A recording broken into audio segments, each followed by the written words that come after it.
If one more person tells you to skip the latte, you might lose your mind because you already skipped the latte and the eating out and the new clothes and the vacation. You cut all of it years ago. You are not the woman wasting money on nonsense. You are the woman who has already cut everything and is being told, just cut back a little more. Here's what nobody making those videos understands. Everything costs more than it did 3 years ago, and your income did not magically rise to match it. So you already cut everything and you're still short. And that is not a discipline problem. That is math. When there is genuinely nothing left to cut, cutting is not the answer. There is a whole different way to save when the entire economy is squeezing you, and almost nobody teaches it. So let me show you how to actually save right now in this economy when there is truly nothing left to cut. Let's start by throwing out the advice that has been making you feel like garbage. Almost every save money tip you have ever seen was written for a person with slack, a person who's spending money they don't need to spend and just need to be told to stop. Cut the subscriptions, cook at home, skip the coffee. But you don't have slack. You cook every meal already. You canceled the subscriptions you weren't using a long time ago. The coffee out went with them. So when that advice doesn't work for you, you don't conclude that the advice was written for somebody else. You conclude that something is wrong with you, that for some reason you're just bad at this. There is nothing wrong with you. You cannot cut your way out of a budget that is already cut to the bone.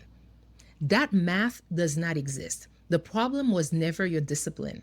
You are the most disciplined people you know. The advice was just written for an economy that doesn't exist anymore, back when a careful paycheck still covered a careful life. So if cutting isn't the answer when there's nothing left to cut, then what is? Here's the shift. When you stretched thin, saving stops being about subtraction. It stops being about going without even more than you already do. It becomes about a few specific structural moves that protect money without asking you to suffer 1 ounce harder than you already are. I'm not going to lie to you and say you're going to save your way to wealth while prices are like this. But you can absolutely build a small buffer that changes your whole life, that stops the bleeding, that gets you out of the single most expensive trap there is, which is being broke. Because here's the cruel part that nobody says out loud. It is expensive to be broke. The less caution you have, the more you bleed in fees, in interest, in buying cheap things twice. And the moves I'm about to give you are about stopping the exact things that make being broke so expensive. So let's go. And if you're the careful one, the one who has already cut everything and is tired of being talked to like you're reckless, hit subscribe. This channel is for you specifically, and I see you. All right. So move number one, save first before you can spend it, and save tiny, not what's left at the end of the month. There is never anything left at the end of the month. You know that. If you wait for leftover money, you will save nothing forever. So you flip it.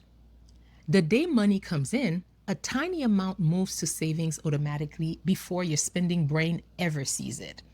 And I mean tiny, $5, even $1, an amount so small that it's almost embarrassing to say out loud. Because here's the secret, and it is not about the $5, it's about becoming a person who saves.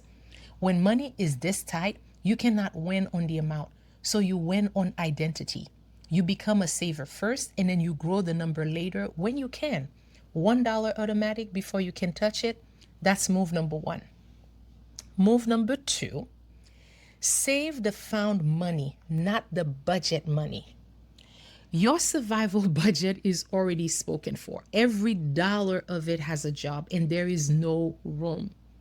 I'm not going to pretend that there is, so we don't touch that money, not a cent of it. Instead, you catch the money you weren't counting on, the tax refund, the rebate check, the $20 that your aunt tucked into a birthday card, the odd bit of overtime, the thing you sold online. The money never made it into your survival budget. So saving it doesn't take food off the table.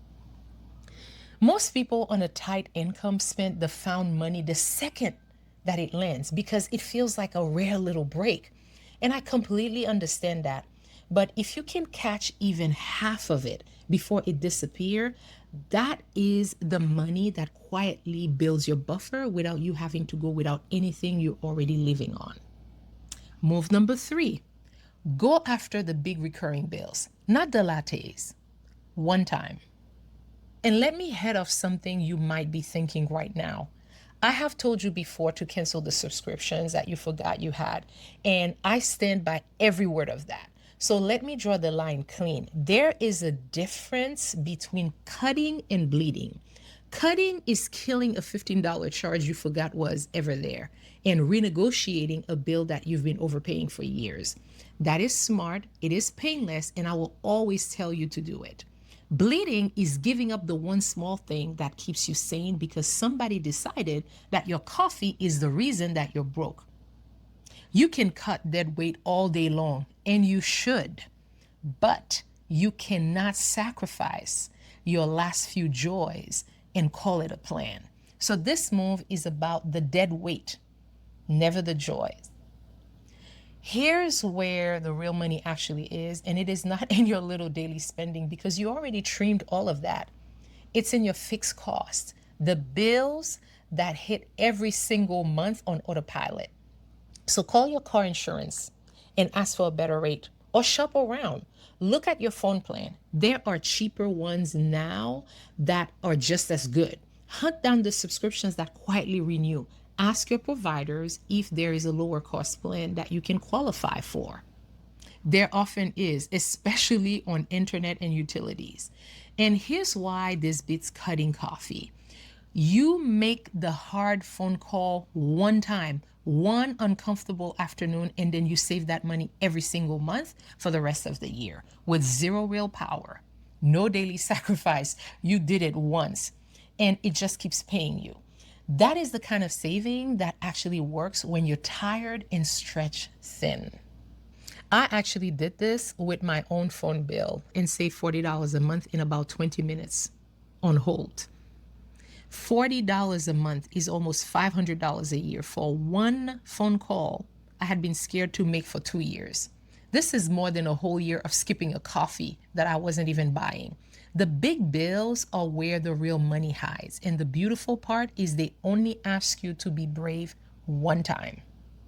Move number 4, build a tiny buffer because being broke is the most expensive thing there is. I said it earlier and I meant it. It is expensive to be broke. When you have no caution, you pay for it constantly. The overdraft fees, the late fees, the credit card interest, the payday loan, the thing that you have to buy cheap twice instead of a good one once. Those fees and that interest are a tax on having no buffer. And the people who can least afford it are the ones who pay the most of it. It is deeply unfair and it is also very real and it is draining you right now. So your first savings goal is not 3 months of expenses. Forget that number. It's for somebody in a different season than you. Your goal is a small buffer, $200, $500 if you can get there, just enough so that the next little surprise doesn't trigger an overdraft or send you to a payday loan. That little buffer doesn't just sit there. It actively stops you from paying what I call the broke tax, all the fees that you only ever get charged for not having a caution. It pays itself fast. I lived for years where $135 overdraft will knock over the next bill, which triggered another fee, which knocked over the one after that, and a whole row of dominoes, all from one small shortfall. The first time I had even $200 sitting there as a buffer, a surprise came and the dominoes just did not fall. Nothing happened. And that silence, that nothing happened, was the most expensive lesson of my life, finally starting to pay me back. All right, move number 5, stack small wins and stop waiting for the heroic one. When you're broke, you get told that savings requires some big dramatic sacrifice. Give up the one nice thing that you have left, suffer harder. And it is a lie, and it is a cruel one. The real game when you're stretched this thin is a lot of small protected dollars. The automatic $1, half the birthday money, the 40 a month that you saved by switching your cell phone plan, the overdraft fee that you didn't pay because you finally had a buffer. None of these things are heroic. Stacked together over a year, they are the entire difference between drowning and breathing. And here's the truth underneath all of it. I spent years being the most careful person in every single room and still feeling like a failure with money because the whole world kept telling me that if I were just a little more disciplined, I'd be fine. And I was already running on nothing. There was no more discipline left to give. I was already scraping the bottom of everything. And the shame of that almost broke me. Being told to cut back when you have already cut everything is its own special kind of cruelty. It takes a careful, exhausted woman and convinces her that she's reckless and lazy when she is the exact opposite of those things. So, if that has been you, I need you to hear this clearly. You're not bad with money. You have been doing something genuinely hard in an economy that keeps getting more expensive with almost no room for a long time. The advice failed you and the prices failed you. You did not fail. And there is a way forward, and it does not require to suffer 1 ounce more than you already have. So that's how you save when there is nothing left to cut. Save tiny and automatic. Catch the found money, lower the big bills once, build a small buffer to stop the bleed, and stack the small wins.